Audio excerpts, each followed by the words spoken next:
So the work is well underway here at the property. This week, we've been busy clearing the pond and build site. So we're moving along.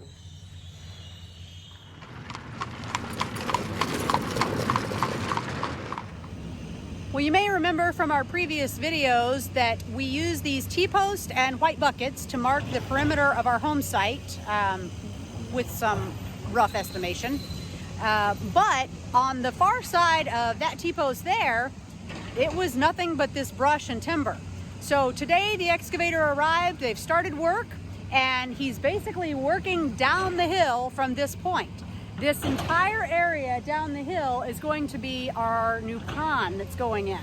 The pond is going to be just outside the house, not too far away, and it's opened up a lot already. You can see, I mean, we've actually got sunlight. So this is going to allow the sun to get in for the passive solar work, for the solar panels, all that. So this will be a work in progress for a bit, but things are happening, and that's always exciting.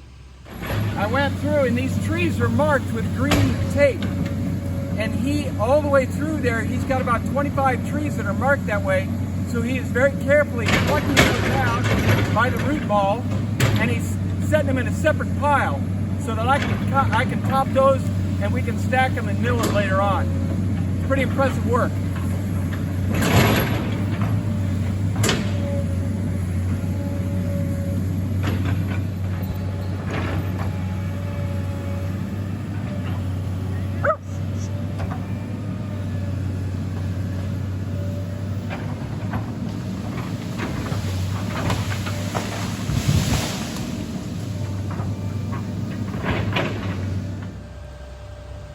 So Sean is working together with our excavator to actually sort these trees into millable lumber or lumber we're just going to burn and kind of discard.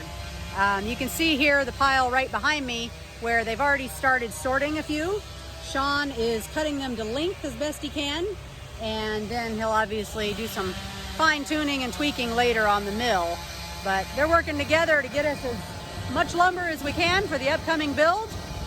So far we've got a good mix of white oak and a few tulips mixed in. Tulip is a form of poplar, so I think we're going to have a nice selection of wood to work with. This will be exciting.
So I have to move the log around and look down the log to see if it's straight or if it's curved and what length I can get out of that log, so it's not just cut chance as you go. You really got to be particular, because once you get on that mill, if you've got a curve in there, you're going to lose a whole bunch of wood. So I've got to cut it specifically to a length that's best for the tree. Here I am standing at the house site, and we're overlooking the pond site. What we've done is we've cleared roughly 3.5 to 4 acres behind us, and the shallow entrance to the pond is going to be on this end, and that's hopefully where we can do some horse training, water entry, and water crossings over there. The deep end is down there. Where the two ridges come together, there'll be a large levee down there. So let's go down and take a look at some of the logs that I've collected from this clearing. So the home site is up on the hill about that way. We came down into the pit. I wanted to talk a little bit about why we build a pond. Some people think if you're trying to improve the land, then why would you tear down a bunch of trees? Well, you can improve the land tremendously by adding a pond. It brings in different wildlife, it holds the water table up, it captures rain runoff. There's a whole lot of advantages to a pond, plus the fact that you add things like fish and other types of animals and create a whole new ecosystem around that pond.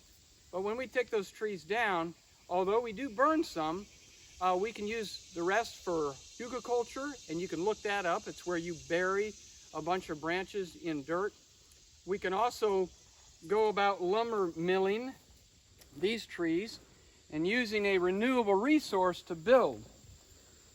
Our excavator told us that he was very happy to do this because a lot of people, when they build a pond, they just devastate everything in the area and burn everything, and they leave a wide open field. We're leaving the trees right up to the water's edge. We're doing that purposely. But any tree that we do cut down, we look to see whether it's good for milling. And we're going to use a tremendous amount of this on the barn and the house and other projects. And you can see behind me, we've got different species here. We've got some yellow poplar, or what's known as tulip tree. We've got white oak, red oak, and we've got quite a bit of hickory. Now, it's best to identify these as you're taking them down or before you take them down. But even afterwards, my wife was kind of making fun of me the other day because I was going up and I was sniffing all the logs. Well, a good sawyer will know that you can smell the different species of log. An oak tree smells kind of sour. A hickory has its own odor, and the tulip tree is a very fresh smell. So what we'll do is we'll come and paint all these ends. So I'm painting the ends of logs.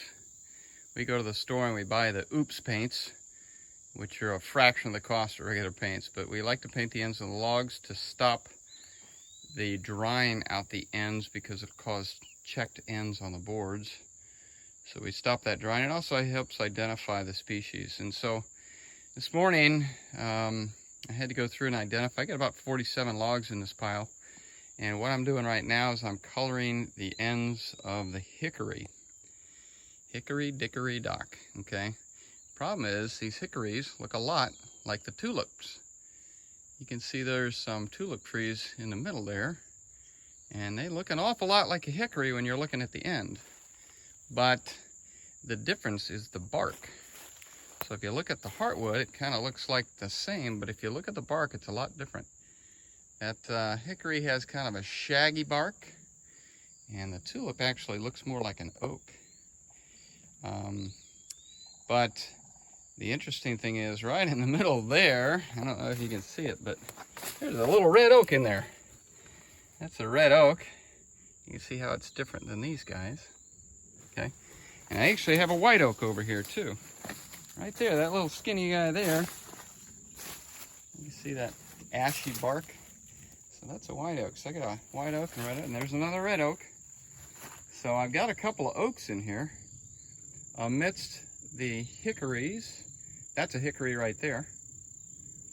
And then the tulips, and that big old monster up top kind of looks like a hickory, but it's actually a tulip. So I'm gonna paint these all different colors. I got 4 different colors from the store, and all these different species of wood we painted different colors, and that way it's easy to sort them. And then I go through and I determine how many board feet. I estimate how much board feet I have for each species, and then come up with my projects, look at a cut list and say, okay, I've got 10,000 board feet of hickory, so what can I do with that? 4,000 board feet of white oak, 2,000 board feet of red oak. So I divide it up and come up with cut lists, and that's how I keep things organized at the lumber mill. So back to work, more painting. So a lot of these trees are pulled down by the excavator as a whole unit because it uproots the tree and pulls the root ball out. It's really hard to dig one of these stumps out. But every once in a while, you have to take a tree down manually, and that occurs when it's pretty close to something. You don't want to hurt it. I want to keep this oak tree behind me and take this one out. If he dug down and uprooted this one, it would hurt the roots of the other tree. So I'm going to take this down manually, and Danielle said maybe I should tell people how I do this. Well, first of all, the tree is leaning a little bit uphill, but I want it to fall pretty much where Danielle's standing, preferably after she moves. So what I'm going to do is I'm going to cut a notch here in the tree and then do a back cut and aim it in that direction. Now, just as a safety precaution, what I like to do is follow my saw blade with these wedges, because what that'll do is if the tree begins to sway back with the wind or something, these wedges are going to hold it forward. And if it doesn't fall in that direction, I can actually hammer these in and it'll push the tree over. Pretty amazing how a little wedge like that, or two little wedges and a 4-pound mallet, can actually push a tree that weighs several tons in the direction it needs to fall.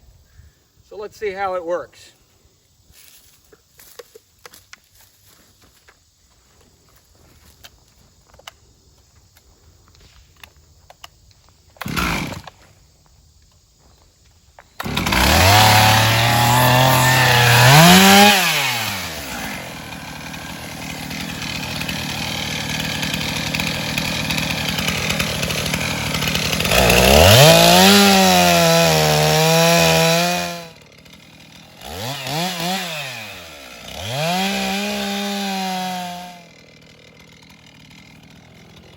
So about halfway through here, I cut the bird's mouth in the front. And the way I do that is when I'm cutting, I aim this handle in the direction of the fall. Okay, so when I'm looking at the cut, both top and bottom, I want this to basically point directly in the direction of the fall. Then what I'll do is I'll scar the side to the back. I'll go up an inch or two, about 2 inches up, and I want to cut above that, okay? I don't want to cut right here, I want to cut up here. So I will create a hinge right here, and that hinge is what the tree is going to fall over. That does not allow the tree to go left or right. It can only go backwards or forwards. I prevent it from going backwards with the wedges. I let it go forward with the big bird's mouth. So let's see how it works. I'm going to move far away for this. You don't trust me, do you?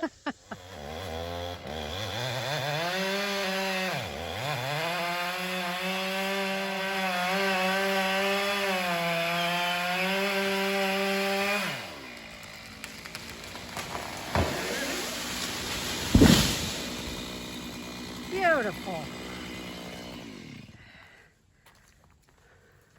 I'd hardly even touch the branches on the other side.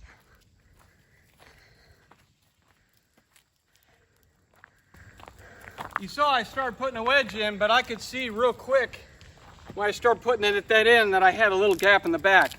I knew it was going forward. I let that wedge come out, and it was only a couple more inches of cut, and it started going. I just wanted to show you what it looks like after the cut at both the log and the stump. So this is my bird's mouth here, and this is my back cut. See how the back cut is above that by about this looks like 2 to 3 inches. This is the hinge right here. This is what's holding on to the tree when it begins to fall. You can see it's not going to let the tree fall left or right because it's got plenty of meat there. Now I cut it at a little of an angle. I shouldn't have done that. I should have kept that pretty consistent. But it pretty much protects it from falling perpendicular, and it makes it fall either this way or this way. Now, if you go up here at the stump, you'll see the same thing. This is your hinge here. It's almost like a great big 2x12, maybe a 2x16, holding that tree in place. It allows it to break, and it just splinters off as it comes down. Now, the bird's mouth, it's kind of critical, as you see. It actually, once the top of that bird's mouth hits here, it pops it off there. And you didn't see the bottom in the video, but you'll actually see this log jump off here. It's kind of critical because sometimes if you don't do this right, the tree will fall over and you'll still be attached up here. And that can be difficult to deal with, especially with a bigger tree. There, I put it exactly where I wanted. I didn't want to rip off the branches of this oak tree, and I didn't want it too far down the hill because, well, I got to roll it uphill. Maybe I'll get the excavator to help me out. So as much as we try to use as much wood as possible, sometimes we have to burn some, especially the stumps and some of the tops. So they dig a deep, deep pit in the middle of the pond, and they throw all the wood in there and burn it in the pit, and then they cover the pit over, and it becomes the bottom of the pond. We're down here checking the fire pit hole, and boy, if I had a 10-foot pole and a big marshmallow, I'd cook it right now. But it makes for a romantic evening. The moon is out, and you sit around and see the fireworks.